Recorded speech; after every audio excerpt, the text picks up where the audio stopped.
For more, we're joined by Mark Todd from FIIG Securities. With each release like this, Mark, and whether it's that leading index today or maybe the more dovish minutes that came out yesterday, does it add pressure on the RBA to hold off raising interest rates, or is it more than that? Does it actually add pressure to start considering cuts?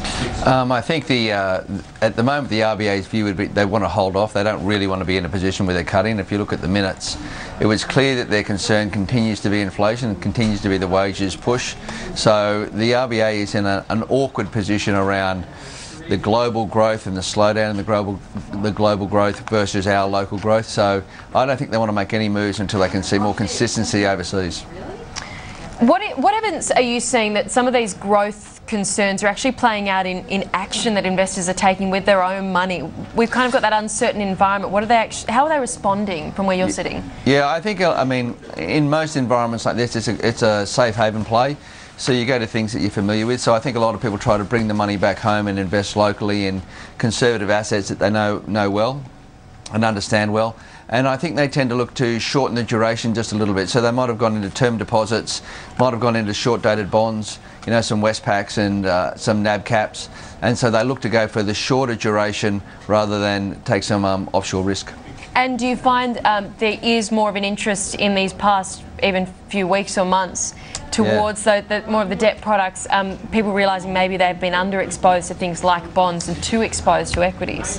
I think clearly there's been a move, and I think it's like we've spoken about it before, it's moved out of the cyclical stage into a structural stage where as the population continues to age, in my case rapidly, as it continues to age, you see that people will say, look, I need to change and rebalance my investment portfolio so that you have some consistent returns over time. And you think that this volatility will continue?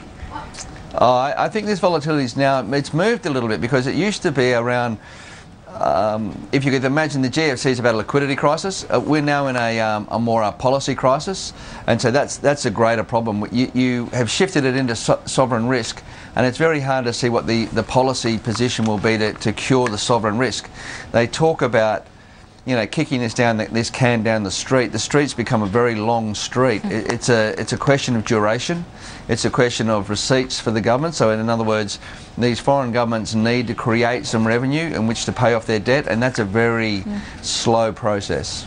And you talked earlier of the home bias. I suppose for Australian investors, what do you think in terms of the returns they can get if they've got a home bias and they want to invest in those liquid bonds? You know, sure. Back in the local market, you know, is it a decent proposition, I suppose, still? Well, I think it is. I mean, you know, you could look at a term deposit and it's going to have something around a 6%, but you could look at term deposit through the debt instruments and you can get a range from, say, let's 6 to 9%, a combination of a floating rate note and a fixed rate asset. You know, I think if you stabilise around 7.5%, you'd get plenty of assets around those prices. Yeah. And we've seen some ILBs, you know, in inflation-linked assets. So you can buy that at a 5.5% yield, and then you put the inflation on top. So 5.5 becomes, you know, whatever inflation is at 3. I mean, you've got 8.5%. They're very popular at the moment. So how long are those opportunities going to be available, though?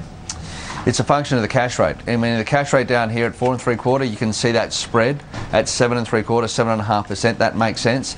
As cash rates move lower, investors go into fixed returns and they'll drive those rates lower. Perfect. Mark Todd, thank you so much for joining us on the show today.